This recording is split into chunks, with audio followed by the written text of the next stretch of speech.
Hey everybody, it's Eddie J on Crypto. Hope you're having a good one. So, Sunday Roundup is kind of where I just, take all my thoughts from the previous week and then start looking forward, right? I take a look at all the previous news that I've done, try to see, what I might have said that's coming up and try to take that all into account and look forward. Today, China's economy.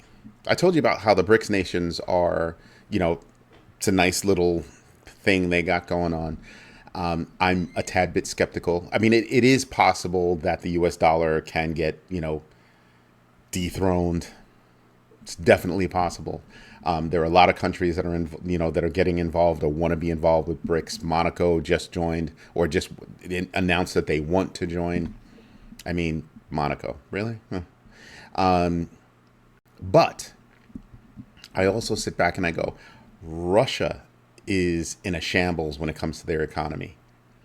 China is going really hell right now with their economy. So I really try to understand, how that's all going to work out with economies in such shambles. Brazil, not all that great. Just saying, just not all that great.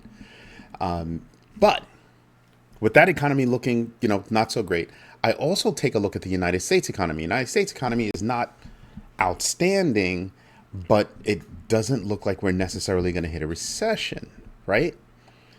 So everybody's looking for a soft landing, and then you start hearing people talking about there's no landing because there was never a recession to land on. Well, then I start looking at, because this is where the mixed news starts coming in about our economy. So I started looking at, what are food prices looking like they're coming down a little bit, but in spotty areas, nothing consistent. Housing prices coming down a little bit, on price because of new things coming into the market, right? But you also have people just holding on. Everybody that's in Airbnb is, rethinking their math. Rental prices seem to be coming down a bit. Housing units, builders are building. They're saying that there's not enough on the market for everybody that wants a house. I don't know about that. These young adults, not really interested in owning a home with bills, but putting their money away so they can go enjoy life, which I ain't mad at. I have a friend of mine. He's, not that far away from me in age, and he waited until he was basically way older before he had his first kid. Well, before his wife had their first kid. Now they've got two. And you're talking about a guy who's going to be in his 70s by the time he's blessed with grandchildren. Cool, but he lived life. Him and his wife lived life, traveling, doing things, like really building memories. That's a big deal. That's a very big deal. Then I keep looking at the economy. So we've got housing prices, kind of going sideways.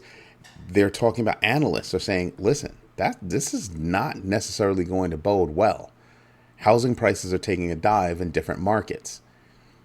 So how long is it going to be before they start taking dives in other markets? Again, just something I'm paying attention to as we move forward. Then I started looking at the car market.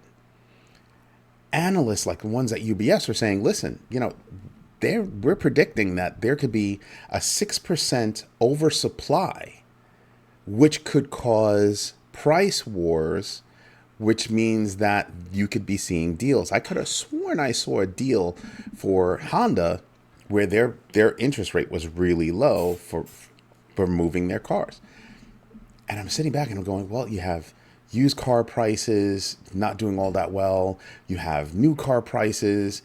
So everything had gone up tremendously.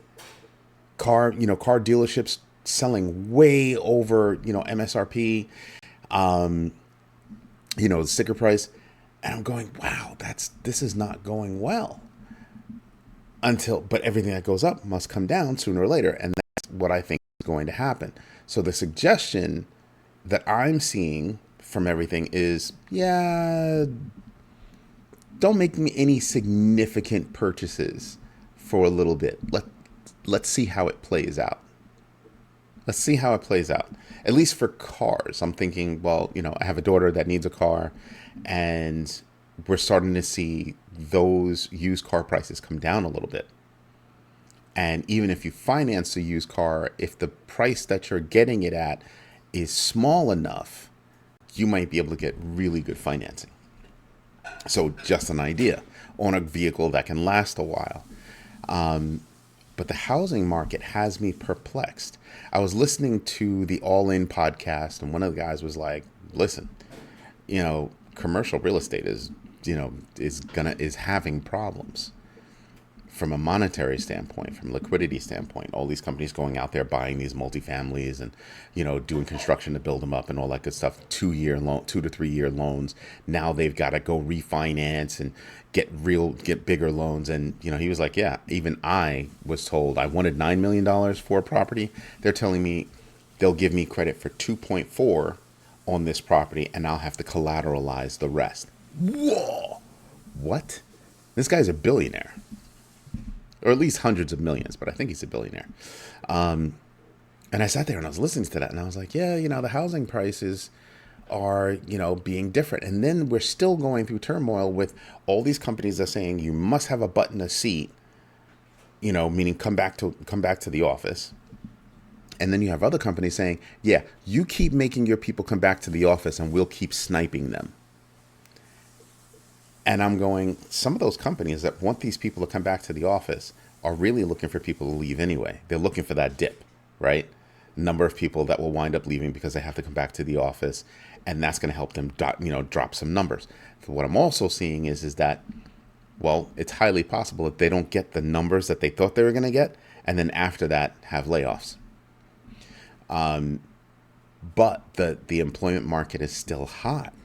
So how is that going to play out? So I'm really looking at different things that really point to lateral movement. So what am I doing? I'm looking at crypto and I'm saying, Bitcoin's a great place to store value. So that's something I'm looking at. Yes, we took a dive. For those people that are freaking out, I want you to go to TradingView. No, they don't pay me. Go to any chart, that you want that gives you, the 1 day, 7 day, 30, 90, 1 month, 1 year, all time, charts, right? And then go take a look at some of these charts.